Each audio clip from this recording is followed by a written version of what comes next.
si Pablo at ang ibang mga apostol. Makalipas ang 14 na taon, muli akong pumunta sa Jerusalem kasama si Bernabe. Isinama ko rin si Tito. Bumalik ako sapagkat inihayag sa akin ng Diyos na dapat akong pumunta doon. So, nireveal kay Pablo na kailangan niyang pumunta doon. Kailangan niya makita din yung mga kasamahan niya. So, nakipagpulong ako ng sarilinan sa mga kinikilalang pinuno ng iglesia. At inilahad ko sa kanila ang magandang balitang ipinapangaral ko sa mga hintil. Ginawa ko ito dahil ayaw kong mawala ng kabuluhan ng aking ginawa at ginagawa pa. So, ayaw ni Pablo na magsayang. Ayaw niya masayang lang din yung pinaghirapan niya. Ayaw niya magsayang ng panahon, ayaw din yung masayang ang kanyang pinaghirapan. So kahit na isang Griego ang kasama kong si Tito, imagine, hindi Hodyo, pero Griego, hindi nila pinilit na magpatuli ito. Kahit may ilang huwad na kapatid na nagtangka ng gayon. So ibig sabihin, sa churches talaga may mga huwad. May mga talagang hindi faithful. May mga nagsisimba lang pero simba-simba lang. May mga nagpastor pero pastor-pastoran lang. May mga pastor din sa pera pero hindi talaga yung tipong may tunay na pagmamahal sa kanyang mga tupa. Na may tunay na yung care. Na talagang may pagmamahal sa mga tupa. So yun. Nakihalubilo sila sa amin upang manmanan ang kalayaang taglay natin kay Kristo Jesus. So ito yung nakikita ko dati guys na gusto kong mag-gathering tayo pero parang may pumipigil na parang may spy. Na hindi nila siguro namamalaya na spy na sila. Na hindi nila namamalaya na kinakain na sila ng sistema ng bitterness. So yun guys. So may nagmamanman din kay Pablo guys. No? Nais nila kaming maging mga alipin. Nais nila na hawak ka sa liig. Nais nila makinig ka sa command ko. Parang ganon. Parang sa command nila. Yung boses nila yung dapat pakinggan. Parang ganon. So, hindi kami nagpailalim sa kanilang kagustuhan kahit isang saglit upang maingatan namin para sa inyo ang tunay na kahulugan ng magandang balita. Kasi ang dala ng magandang balita ay pagmamahal. Ang pagmamahal ay kalayaan. Di ba? Ang pagmamahal ay banal. Malaya ka. Malaya ka na isang Kristiyano na gawin ang mga bagay na makakaluwalhati sa Panginoon. Hindi yung tipong ikaw ay igagapos. Hindi yung tipong ikaw ay manmanan. Hindi yung tipong ikaw ay parang kinukontrol. Hindi yun ganon, guys. Diba? Kung malaya ang leader, syempre, ibabahagi din niya ang kalayaan na meron siya sa kanyang mga members. Kung nakatanggap siya ng pagmamahal mula sa Diyos, yun din ang ipaparamdam niya sa kanyang mga nasasakupan. Kasi nga galing sa Diyos. So, hindi siya magiging selfish. Tingnan din niya ang sitwasyon. Tingnan din niya ang status ng kanyang mga nasasakupan.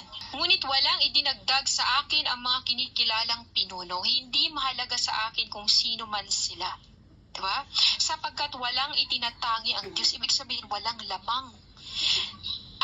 Tayo dito, walang mas mahal si Lord dito sa atin kundi pantay ang pagmamahal ni Lord Jesus Christ. Kahit pa sabihin mo anointed ka, pinili ka, tinawag ka ng Diyos, pinakitaan ka, etc.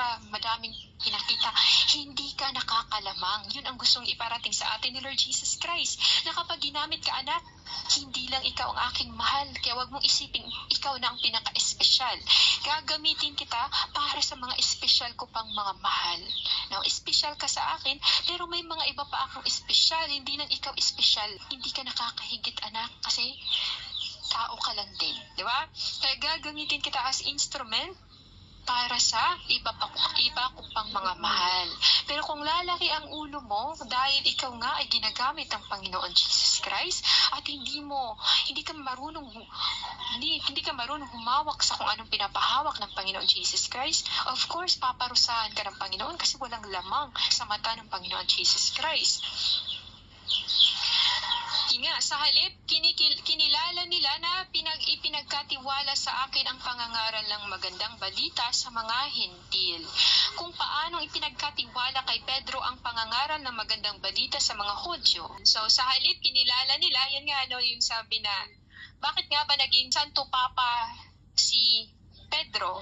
Dahil nagbahagi naman ng salita ng Panginoon Jesus Christ sa mga Hentil, yung mga hindi Hudyo o sa Roma o sa Italia, sa Europe, ay si Pablo. Pero si Pablo guys, hindi nila ina-acknowledge, kundi si Pedro ang ginawa nilang Santo Papa, pinakaunang Santo Papa.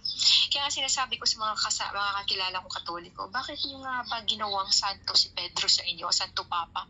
Hudyo yan, di naman yung Katoliko. Diba? Kung buhay yung si Pedro, pagagalitan talaga yung Santo Papa na yan. Diba? Bakit siya ginawang Santo Papa? Bakit siya dineklara? Isa siyang Hudyo na galing sa tribo ni Benjamin. Hindi siya Katoliko. So bakit siya kiniklaim ng Katoliko na Santo? Diba? Kasi magiging santo ka lang kung may banal na espiritu ka. Magiging banal ka. So, yung mga pinili ng Panginoon Jesus Christ, o di kaya kung nasa langit ka na, diba? Kasi ang Panginoon ang magdedeklara kung ikaw ba'y santo o hindi. Kasi ang Panginoon ang nakakakita at nakakakilala sa puso, status ng tao sa spiritual sa Panginoon Jesus Christ. Kahit nga ang mga nagdedeklara na sila'y santo guys, yung mga namatay na mga santo, yung mga nagdeclare Santo Papa na maging santo sila, ay haharap nga yun sa trono ni Lord Jesus Christ. And for sure, of course, nag-i-enjoy na sa impyerno ngayon si Pope Francis.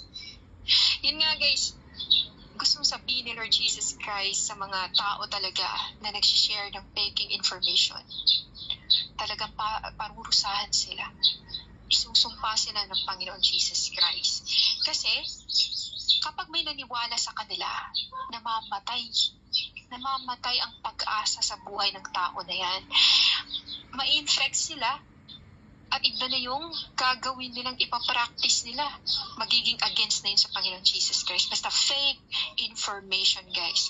So, lagi yung tandaan, lahat na nakikita ninyong mga mata ay huwag agad-agad maniniwala, kundi itetest ito sa pamamagitan ng Espiritu ng Lord Jesus Christ. You will ask the Lord Jesus Christ first kung totoo ba ito na information o hindi. Lagi kayong magtanong sa Diyos. Huwag niyong hayaan na makakonsume kayo ng information ng mga mali. Kasi mamaya ma-infect ka, madumihan ka, at mahirapan kang makausad sa spiritual. Kasi nga gagapusin ka ng fake information. Babalik-balik yan sa isip mo. Kaya mag-ingat po sa ating mga tinitingnan. Ang Diyos na nagbigay ng kapangyarihan kay Pedro na mangaral ng mga Hudyo, ang siya ring nagbigay sa akin ng kapangyarihan mangaral sa mga Hentil. So kung si Lord Jesus Christ ang nag-anoint sa iyo, same din si Lord din ang nag-anoint sa akin. Di ba mga ganun? So, ibig sabihin, wala pong lamang.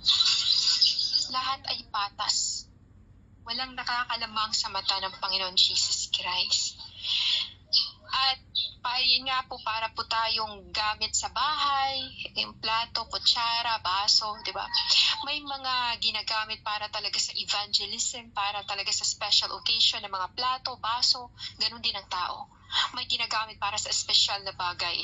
May ginagamit para sa espesyal na gawain para sa Diyos. Evangelism, may ginagamit para mag-preach. May ginagamit din talaga sa iba pang mga bagay na mga Christian. So, iba-iba yung task. Iba-iba yung binibigay ng Lord Jesus Christ na gawain sa bawat tao. So, may mga katulad din ng parang pang-ordinaryo lang. Pang-ordinaryo ng mga kasangkapan na ginagamit sa bahay. Yung baso, plato. So, may pang-ordinary na araw. So, may mga nilalabas din para sa may mga special na okasyon. So, ganun din ang tao, guys. So, kung ikaw ginagamit ka na Lord for evangelism, gagamitin ka sa posisyon na yan. Ganun lang. Gagamitin ka na Lord para ikaw ay taga-edit ka. At gagamitin ka ni Lord para ikaw ay mag-evangelize ka. Maraming may mga gift talaga na tao. May tao na may gift siya ng Diba? Preaching, may gift din siya ng evangelism, may gift din siya talaga ng visions and dreams, may gift siya talaga na marunong siya mag-budget, mga ganun. Iba-iba yung mga gifts. Gifts po yan ng Holy Spirit the Lord para maging intact po yung grupo.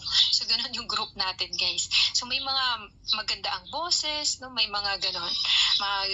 May para sa music, no? May mga para sa sayaw. Kaya, kung napapansin niyo guys, ang ating grupo ay hindi siya yung tipong baldado. Ini-equip talaga siya ni Lord Jesus Christ by God's grace. Kaya yun, proceed tayo guys sa nakita ni na Santiago, Pedro at Juan na mga kinikilalang haligi ng iglesia ang kagandahang loob na ibinigay sa akin. Kaya't kami ni Bernabe ay buong puso nilang tinanggap bilang mga kamanggagawa. Diba? Hindi dapat na makaramdam ka ng bitterness na iba na hindi mo agad huhusgahan ng iyong kapwa. Titingnan mo yung mga bagay na magagandang bagay na nangyari sa buhay nila na ginawa ng Panginoon Jesus Christ. Hindi dapat isipin na sila ay karibal o kalaban. Kaya dapat maging masaya sa achievement din ng iba, di ba? Huwag isipin na ikaw ay parang hinihila pababa. Kasi ikaw lang din nag-iisip na hinihila ka pababa. Diba? Kasi wala namang umihila sa kapwa kung may takot ka sa Diyos, bakit mo hilahin pababang yung kapwa? Bagkus mas matutuwa ka pa nga sa mga achievements niya sa spiritual, mga ginagawa niya, di ba? Kaya yung iba, napasukan na ng kalaban ng yung isip nila, kaya nakakaramdam sila ng bitterness, nagsiselo sila, iniisip na lang, hinihila sila pababa, nag-a-advance silang mag-isip, di ba? Kaya hindi po maganda ang ganon. At yun ang nangyayari po sa kalagayan ni Pablo. Kaya sila'y tinanggap dahil madami ding lumapit sa kanila, guys. No? Napunta sila sa ibang lugar, pero hindi sila yung tipong hindi nila iniisip na sila iba na. Hindi katulad natin, hindi natin iniisip na tayo nag-iba na, kundi ginagawa lang natin kung ano yung gusto nating maialay sa Panginoon kahit hindi natin deserve. Hindi nga ito perfect no nagawain, hindi nga ito yung tipong talagang kalugod-lugod man kahit sa atin, di ba? Sa sarili natin masasabi natin madami pa tayong kakulangan, pero dahil sa ating puso na gusto natin si Lord ay magiging masaya man lang si Lord Jesus Christ, kahit ngumiti man lang si Lord, kaya nagagawa natin mag-evangelize kahit sobrang init, no? Kahit ang layo ng pupuntahan mo, hindi mo alintana kasi mahal mo ang Diyos. Kaya nagagawa mo mga bagay na imposible dahil mahal mo ang Diyos. Yung mga bagay na sa mata ng tao na imposible nagagawa na fulfill because you love the Lord Jesus Christ. Pagdating sa pagmamahal ay wala talagang imposible. Ang hiling lamang nila ay huwag naming kakaligtaan ng mga dukha na siya namang masikap kong ginagawa. Diba? Yung ginagawa natin, talaga nila lumalapit tayo sa mga may sakit, nagbibigay tayo kahit hindi man ganun kalaki sa mga may sakit, sa ospital. Guys, sa ating group, na nagpapasalamat talaga ako kay Lord Jesus Christ kasi kapag pumupunta ako sa mga hospital, guys, no, ito'y blessing din sa group na binibigay ni Lord Jesus Christ sa group natin, guys. Ginagamit din niya talaga yung mga buhay ninyo. Pag pumupunta ako sa hospital, guys, pag may nakita akong kailangan talaga binibigyan talaga yan. Kaya ito yung sinabi din dito nila Pedro, yung mga apostol na kaawaan din yung mga dukha. No? Maawa ka sa mga beggar, yung mga nanlilimos.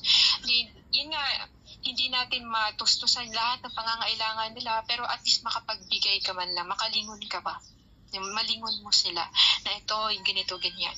Pagdating talaga sa evangelism, nabubuhos talaga doon yung mga bigay. So yung nagbibigay sa ospital, pag nakapasok by God's grace. Kaya nagpapasalamat ako kay Lord Jesus Christ kaya nakakapag-reach out talaga tayo. Ang pangalan pa ng dala, diba, grupo natin. Kaya yung barko pa ni Lord Jesus Christ. So yun nga guys, so pinagsabihan ni Pablo si Pedro. So pinagsabihan ni Pablo si Pedro. Subalit nang dumating si Pedro sa Antioquia, harap-harapan ko siyang sinaway. Diba? Sapagkat maling-mali ang kanyang ginagawa dahil bago dumating ang ilang sugo ni Santiago, siya'y nakikisalo sa mga hentil. Subalit nang dumating na ang mga iyon, lumayo na siya. Nag-hypocrisy na. Hypocrite na siya. Lumayo na siya at hindi na nakisalo sa mga hintil dahil sa takot niya sa pangkat na nagnanais na tuliin din ang mga hintil. So, gusto ni Lord na talagang tumayo ka sa desisyon mo. Yung maging firm ka. Parang ganun. At yun yung nangyari sa nakita ni Paul. So, nang makita, yun nga, at gumaya naman sa kanyang ibang mga kapatid doon ng mga Hodyo. Kasi nga siya yung tinitingnan na leader, guys, si Pedro. Kaya gumaya din yung mga kasamahan niya, yung mga sumusunod.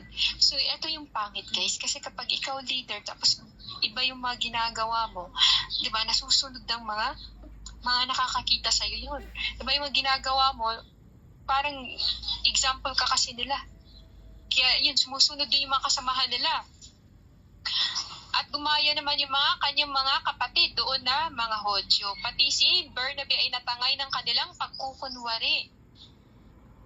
Nang makita kong ang kanilang kinikilos ay hindi ayon sa tunay na diwa ng magandang balita, kasi si Lord nakipagsalo nga sa mga sa mga makasalanan eh.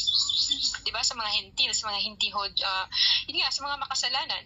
So sinabi ko kay Pedro sa harap nilang lahat, kung ikaw na isang Hodyo ay namumuhay na parang hentil at hindi bilang Hodyo, bakit mo ngayon pinipilit ang mga hentil na mamuhay gaya ng mga Hodyo? Kung ikaw ay isang Christian, namumuhay ka na parang hintil, na parang hindi Christian, bakit as a Christian nag-i-evangelize ka na humikayat ng mga unbelievers na maging Hodyo kung sarili mo nga di mo na bago?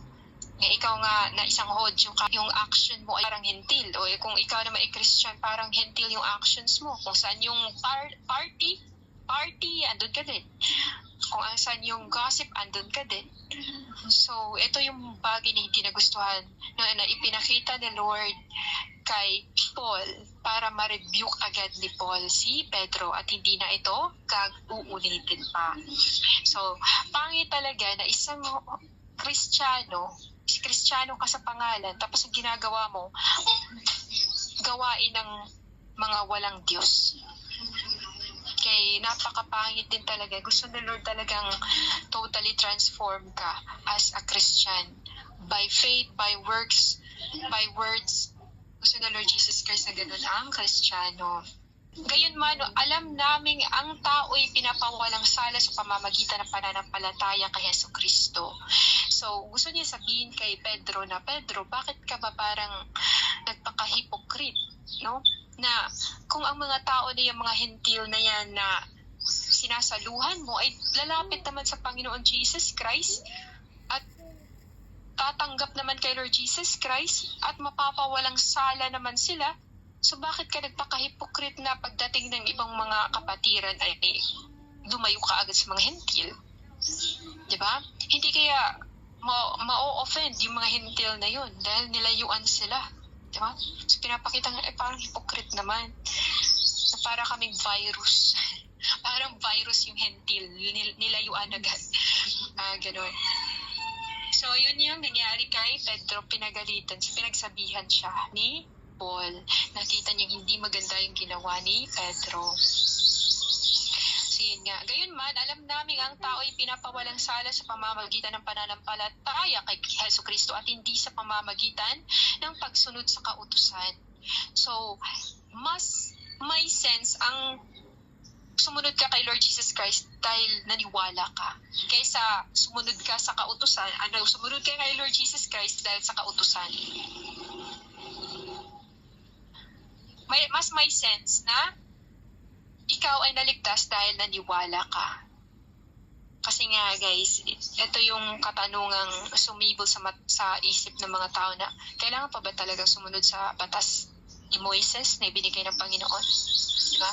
So ito yung gusto mong sabihin din ni Lord na gusto ni Lord na kung maniwala ka sa Diyos, diba? Kung maniwala ka from the bottom of your hearts, tatanggapin mo siya ng buong puso, no? Dapat yung pag-iisip mo hindi na pang literal, pang spiritual na. Spiritual minded ka na, na-transform ka na. Even though you live in this world, but you are transformed by the renewing of your mind. Yung isip mo ay makalangit na. Hindi na yung mga puro kalayawan, gawa ng laman, yung iniisip. kundi panglangit na siya. Binago ka na ni Lord eh. So yun. Ngunit kung sa pagsisikap naming mapawalang sala sa pamamagitan ni Kristo ay matagpuan kaming makasalanan. Ulitin ko guys, ngunit kung sa pagsisikap naming mapawalang sala sa pamamagitan ni Kristo ay matagpuan kaming makasalanan pa, ibig sabihin, ito yung sinasabi ni Lord na, ito yung sinasabi ni Paul pala, na nagpaka-Christian ka sa pangalan pero yung mga gawa mo, di ba, pang-hentil. So ito yung sinasabi na nagsisikap ka na mapawalang sala yung iba, nagsisikap ka na mag-evangelize sa pangalan ni Lord Jesus Christ pero hindi mo pala nabago yung sarili mo. Diba? So wala din kwenta yung mga sinasabi mo kasi hindi din i-bless yun ni Lord. Yung mga nag-evangelize tapos nag-commit ng adultery, mga nag-evangelize na hindi talaga nag-repent, no? Tapos kasi diyan ka talaga mapapawalang sala, ma-forgive ka pag nag-repent ka. Kaya yung iba ng mga pastor, kaya yung naalala ko yung sinabi ko sa inyo. Naalala nyo ba guys yung kwento ko sa inyo, isang pastor, nag-commit siya ng adultery. Tapos hindi siya nag-repent siguro. Kaya sumabak siya sa evangelism na dun sa bus. Tumayo siya doon, nagsalita siya, tapos may na-touch. Hindi niya alam, may dalawa pala doon na warlock. May dalawang warlock doon na nakaupo. Tapos, kasi nga ang plano ng warlock ay idedisgrasya yung bus para yung mga namatay ay aalay kay Satanas. Kasi pag namatay ka diretso, hindi ka nakapag-repent. Siyempre, asan ka pupunta pag hindi ka nagsisi sa mga kasalanan? So yung pastor doon, sakto din andun din siya, so nag-evangelize din siya, gano'n. Tapos may na-touch. Tapos nag-speaking in tongues. So yung dalawang warlocks na nakasakay doon, ginamitan nila ng spiritual eyes yung pastor. Tapos na nakita nila ang pastor ay hubot-hubad, walang damit na pang-spiritual, hindi naka-full armor of God, ay nagulat sila kasi nag-evangelize, gano'n. Tapos ang lakas ng loob. No? So, ang nangyayari, tumilapon kasi sila nung nag-speaking in tongues sa yung babae na na-touch doon sa pag-evangelize ng pastor. So yung dalawang warlocks, tumilapon sila sa labas ng bus, naiwan sila. So sa galit nila, sa sobrang galit nila guys, no? Kasi warlock sila, nakakalipad sila sa spiritual. So pinuntahan, yun, sinubaybayan nila yung bus. So bumaba na yung pastor na yun. So pagbaba ng pastor, doon nila pinatay ang pastor. No? So yun yung pangit kapag evangelize. Kailangan mag-repent ka muna. Palinis, Lord, please forgive me. Gusto kitang maluwalhati, gusto kita Lord na maitaas. Linisin niyo po ang aking puso at isipan. Palaging repent before evangelism para ikaw ay naka-full armor of God. Protected ka ni Lord Jesus Christ. Kasi kung saan talaga ang preacher, andoon din ang mga warlocks. Andoon din ang mga kalaban, guys. Expect mo na yan. Kung saan ang preacher, kung saan ka mag-evangelize, andun din talaga yung mga kontrabida. Yung kontrabido. So, ngunit kung sa pagsisikap namin mapawalang sala sa pamamagitan ni Kristo ay matagpuan kaming makasalanan pa, nangangahulugan bang si Kristo ay tagapagtaguyod ng kasalanan? Diba? Nangangahulugan pa na si Lord ay, diba, siya ba ay Diyos ng kasalanan na para magpatuloy ka sa pagkakasala? Tagapagtaguyod ba siya ng kasalanan? Ibig sabihin nun, hindi ka pa totally talagang nabago. Hindi ka pa Holy Spirit filled. Kasi pag Holy Spirit filled ka na, guys, mako-convict ka na. Hindi ka na basta-basta, ay, kasalanan to, ayoko tong gawin, ganito, ganyan. No, talagang iiwasan mo. So, yun nga. So, hindi talaga magiging tagapagtaguyod si Lord Jesus ka sa kasalanan. Ngunit kung itinatayo kong muli ang binasa ko na, ipinapakita kong makasalanan nga ako. Di ba? Kung ginagawa mo ulit, kahit binago ka na ng Lord, yung mga past na mga ginagawa mo, alam mo na ang katotohanan, tapos tinatayo mo ulit, binabalik mo yung kasalanan na yun. So, ibig sabihin ay, pinapakita na ikaw ay makasalanan pa o makasalanan nga ako. Ako'y namatay na sa kautusan sa pamamagitan rin ng kautusan upang ngayon mabuhay para sa Diyos. Ha? Ako'y kasama ni Kristo na ipinako sa krus. Lahat ng literal o mga makamundong bagay, yung makalaman, dinidefeat na yon ng kamatayan ng Panginoon Jesus Christ. Babaguhin ka na ng Panginoon Jesus Christ. Dapat hindi na siya gagawin pa yung mga past na mga gawa ng laman. So, ako'y namatay na sa kautusan sa pamamagitan rin ng kautusan. So, sa pamamagitan ng Ten Commandments na yun na bumaba, nagpakamatay yun sa Lord Jesus Christ. Kasi kung i-convert mo naman yung Ten Commandments, di ba? Ito ay love. At yung dumating si Lord, na-convert nga ito ng love God with all of your heart, etc. And love your neighbor as you love yourself. Diba? Yung love na yun. Kinonvert the Lord. Mas talagang in-explain ni Lord Jesus Christ. Mas clear siya sa pagdating ni Lord Jesus Christ. So yun nga guys, ako ay kasama ni Kristo sa naipinako sa krus. Nung tinanggap mo na si Lord ay unti-unti nang pinapatay ni Lord yung mga makamundong mga desire mo. Unti-unti na yung tinatanggal ni Lord, binawala na, parang wala ka ng ganat sa mga makamundong yung mga pleasure sa mundo, yung mga party-party, yung mga nakasanayan mo dati, yung tinatanggal yun ni Lord. Dahan-dahan, pinaprocess ka na. So, yun. Kaya hindi na ako nabubuhay ngayon kundi si Kristo. Yet not I, but through Christ who lives in me. So, hindi na ikaw yan. Tinanggap mo si Lord Jesus Christ, mamuhay na ang katulad ni Lord Jesus Christ. At ang buhay ko ngayon sa katawan ay ikinabubuhay ko sa pamamagitan ng pananampalataya, sa pamamagitan ng faith. You walk by faith, not by sight. Na dati, you walk by sight. You are to cease to believe dati, pero ngayon, binago ka na Lord. Nagiging you walk by faith na hindi na yung kung anong makikita mo, yun na yung paniniwalaan, kundi naniniwala ka sa mga bagay na hindi nakikita, na yun ang magdadala sa'yo sa kaharian ng Panginoon Jesus Christ. Yung mga bagay na will last for all eternity. Yung pananampalataya sa Diyos na kahit hindi nakikita. At ang buhay ko ngayon sa katawan ay kinabubuhay ko sa pamamagitan ng pananampalataya sa anak ng Diyos na nagmahal sa akin at naghandog ng kanyang sarili para sa akin. Hindi ko tinatanggihan ang kagandahang loob ng Diyos. Kung ang tao ay mapapawalang sala sa pamamagitan ng kautusan, walang kabuluhan ang pagkamatay ni Kristo.